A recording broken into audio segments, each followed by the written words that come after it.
There's a moment in this story that I've never really fully talked about publicly. I was standing at a cash point just outside Nottingham where I'm from, and my card got declined. I think I had about 67 pence left, but I'd already told everybody that I were opening a studio. It should have been really exciting, and it just kind of, that moment killed it all. So I want to start there at that exact moment because I think it is the most honest place to begin. Not at the beginning, not with the version of the story that makes me look like I knew what I was doing, but at the point where I genuinely believed that I'd made the worst decision of my entire life. I'm going to tell you the whole story within this video. How I got to a cash point, what I did after, and how the man who was rejected from every single studio and tattoo apprenticeship that he applied for ended up teaching over 150,000 people across more than 50 countries how to tattoo. But I'm not going to tell you this story so that you can admire it. I'm telling you this because there is a reasonable chance that you are somewhere on the same road that I was on. Locked out, told no, trying to figure everything out on your own with nobody to guide you. And if you are, then I want you to understand something by the end of this video that took me years to understand myself. Let's go back to the beginning, the actual beginning, when I wanted to be a tattoo artist. And the way that you became a tattooist, I was told, was to go get an apprenticeship. So I did what you were supposed to do. I put together all my work. I walked into studios, I asked, and the answer everywhere was no. The majority didn't even look at my portfolio, in all fairness. Not one no, not two. Every studio in the area, one after another, told me no. No apprenticeship, no chance. Sometimes politely, sometimes not so much. I want to be careful here because it would be easy to tell you that this part of the story as if I was the victim of people. That's not really what happened, and that's not the point that I'm trying to make. The people who turned me down were not villains. They were just operating inside a system, and the system is the thing that I want you to understand. The apprenticeship system in tattooing is not primarily a system for teaching. It is a system for controlling who gets in, and there are only so many apprenticeships. They're handed out slowly, often to people already connected to the industry. Often after months or years of sweeping floors, proving loyalty before you can actually be taught anything at all. The knowledge is drip fed deliberately, not because drip feeding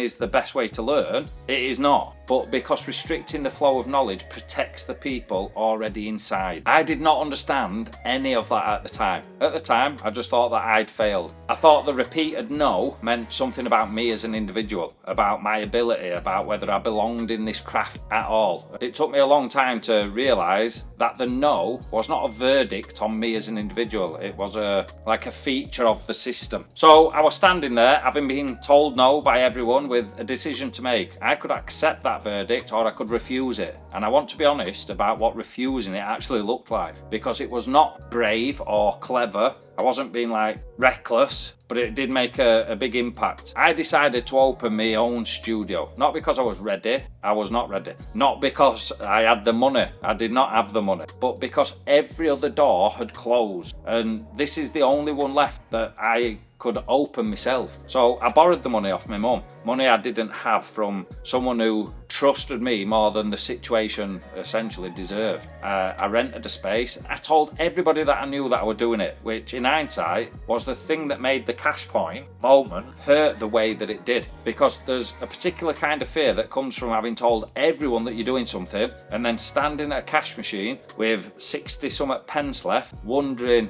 if everything that you told everybody was just about to fail, and not just fail behind closed doors but in front of everyone. That is where this video started, that moment, and I remember it with clarity. I do not have for most things that happened in my life, because it was the moment that everything could have essentially just ended. And I want to say something about that moment calmly, because I think it really, really matters. I did not have a breakthrough at that cash point. There was no sudden clarity, no resolve, no music swelling in background. I just did the only thing that I could do, which was go back to the studio the next day and keep working. That's the only thing that you can do in that sort of situation. You can either quit or just keep pushing through. I chose the latter, and none of this would have ever existed if I'd have chose the opposite. That is the unglamorous truth of how most of these stories actually go. It's not a single heroic decision. It is the decision to show up again the next day when showing up makes no rational sense. And I taught myself badly, I might add, at first. And I want to be clear about that, because there is a myth that self-taught means like naturally gifted, and that is not what self-taught actually means. Self-taught means that you make every single mistake personally, with no one there to tell you that you've actually done it wrong. My early work, it wasn't the best, far from it, and I've kept the evidence of it, because I think it was, or I think it is, really, really important to remember where you started and remember your roots. And I think a lot of artists, as the growing experience, and also like they get more clout and more followers and things like that, they almost forget that. They forget where they actually come from, and that's something that I never wanted to do. And I'm proud of the fact that I still remember the beginning. While I was teaching myself, I was also doing what everyone does. I was watching videos, hours and hours of them, every tutorial that I could find, and there was something wrong. And for a long time, I couldn't work out what that thing was, and it was frustrating me. And I was putting all the time and effort into like researching and watching, like I've just said, every bit of content available, but there was something wrong, and I couldn't put my finger on it, because the videos were not bad exactly. There were thousands of them. They were widely available. How to do a line, how to shade, how to pack colour, how to do this, how to do that. But almost all of them were the same thing. Watch me do it and then go do it yourself. Monkey see, monkey do. We've all heard the saying. That didn't sit well with me at all. I like to think that my brain processes things just a little bit like different. Not one of them explained anything in the way that my brain could actually hold on to that information. They showed me what to do. None of them showed me or told me why. And I need the why. That is just how my mind works and processes information. And that was a long struggle and massively searching for the information, but it was just nowhere to be found. And I'll give you an example, because I think it explains everything that came after that. When I look at a chair, I do not look at it and think, that is a nice chair to sit on. I look at it and I think, how was that built? How does it hold weight without collapsing? Where does the load go and how does it distribute? Why is that joint there and not somewhere else? I look at the structural build of something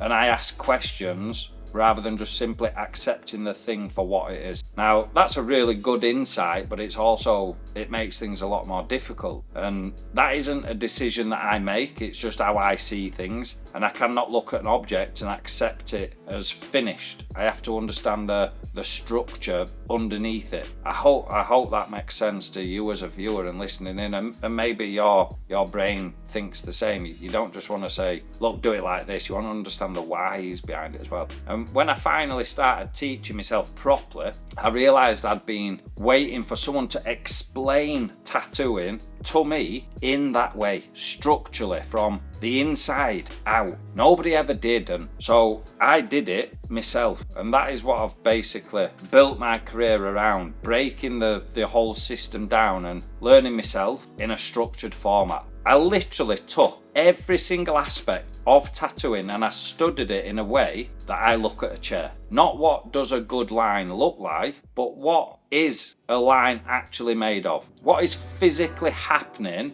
in the skin when it works, and what is physically happening when it fails? Not how do I shade, but why does shading go muddy? Mechanically, underneath the surface. Not copy this motion, but what is the motion actually doing? And why does it produce the results that it produces? I went to the why directly on every single thing, because the why was the only thing that my brain can almost accept. That's a difficult thing to start processing, because there's so many things that we need to think about, so it took a long time. And here's what I did not realise at that time. That was the most valuable thing that I would ever do within this industry, because an apprentice is usually told what to do without being told why. Hold it like this, set it like that, move like this. The why is almost withheld, sometimes for years, sometimes because the person doing the training doesn't actually know the whys themselves. And I had no one to tell me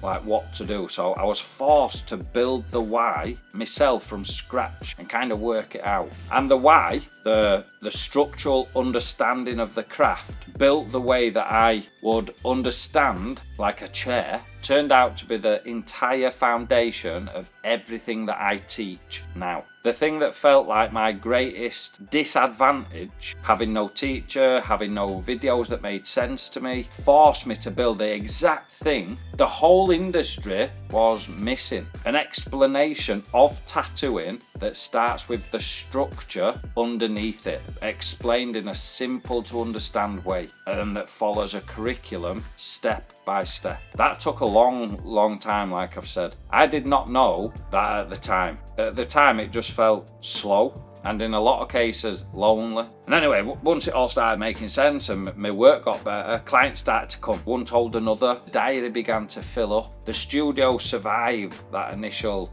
onslaught at the beginning. Then it did more than just survive, and for a while that is the whole story. A man who was told no, who opened his own studio, made it work. It would have been like a fine place for the story to end. I was fully booked out. I basically had to book work off. I worked that much, in fact, my partner at the time and kids were like, where is he? I would just constantly work, and that's not always a good thing either. But then something happened that I didn't plan, and I couldn't have planned. Lockdown, the COVID virus arrived, and the studios closed, like every studio closed. And I was sitting at home with a skill and no way to actually use it. I'd been going years, I had a massive customer base, people were messaging, can you do this, can you do that? And I just had to sit at home, same as everybody else, and I wasn't really keen on that. So I did something that, at the time, in hindsight, it didn't really mean anything at the time. It was not a strategy, it was not a business plan. I just propped a phone up against wall and I filmed myself explaining the things that I'd taught myself in the order that I taught it, the mechanics, the why. The videos that I'd needed, but essentially never been able to find because they didn't exist at the time. And I was making them for the person that I used to be. I had an apprentice at the time, and the idea being, look, the shop's shut, I can film stuff, send them to him,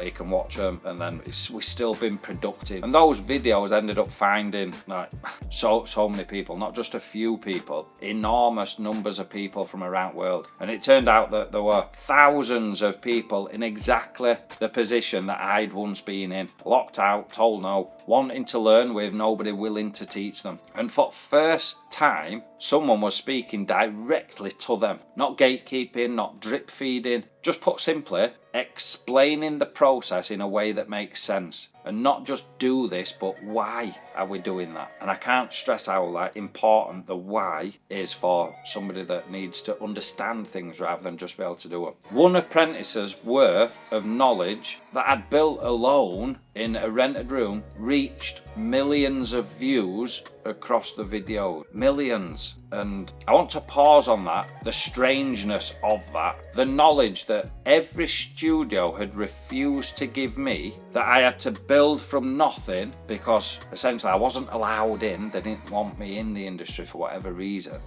That exact knowledge was what thousands of people had been desperate for but could not get, for the same reason that I could not get it. They'd been turned away, or an apprenticeship just wasn't on the cards for them. They've got family to support, they've got a full-time job, they can't just quit their income for years just to learn a new skill. It's just not an achievable thing for the majority of people. The gatekeeping had not just kept me out, it had kept all of those people out as well. And the moment one person stepped outside it and simply explained the craft openly, the scale of the unmet need become impossible to ignore, and I couldn't ignore it. I was getting hundreds of messages a day. That video's just made everything click. Suddenly it makes sense. Thank you so much for videos. Can you cover this topic? That is how Tattoo Method Pro began. Not from like a solid plan to do this from beginning. Basically as an accident, born directly out of the rejection that was supposed to end my career. Now there are 150,000 students, which still baffles me,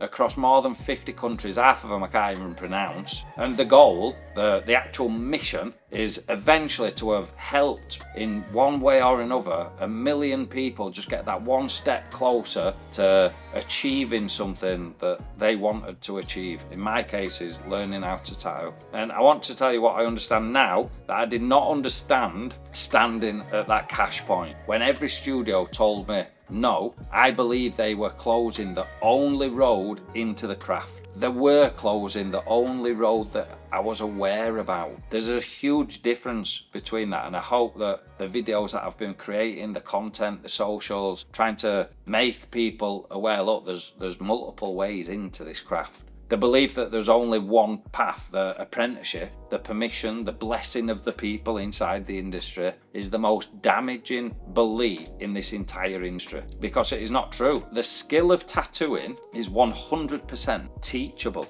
It is a body of knowledge, a set of mechanics, a way of understanding skin and ink and depth and tension, and anything that is teachable can be learned by anyone with the right curriculum and the willingness to actually do the work and put the time and effort in. That is what we've built. That is what the students have, and that's why they're getting to the level that they are in such short space of time. The apprenticeship was never the only way to acquire that knowledge. It was simply the only sanctioned way within the industry, and sanctioned is not the same as necessary. I spent a long time believing that being locked out meant that I was not allowed to become a tattooist. What being locked out actually meant was I would have to find another way in. I couldn't just quit my fucking job. I had a wife at the time, kids to support, home. I couldn't just work in a studio for 2 years unpaid, cleaning shit up after everybody else. And the other way around actually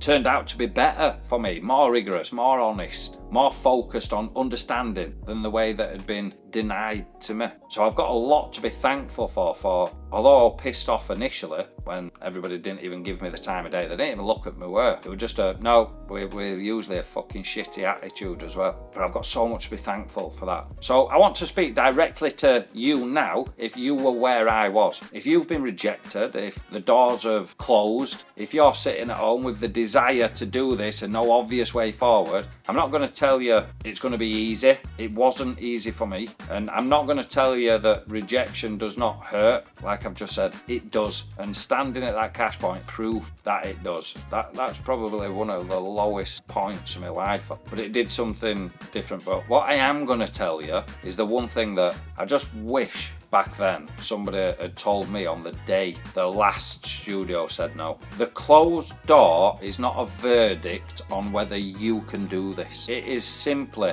a closed door. There has never in the history of this craft been only one door. That is fact. Some of the best known artists that we look up to as an industry are self-taught artists. And it makes me laugh when the industry says, you can't do this, and then they admire some famous names that are self-taught. You can learn this, not despite being locked out. You can learn it properly from exactly where you are standing right now. I built the thing I wish somebody had handed me on that day. A complete, structured way to learn the craft from the very beginning. Theory first, mechanics first, the why before the what. Built specifically for the person who was never been let in, or it's just not doable in that manner. It's called the fundamentals of tattooing.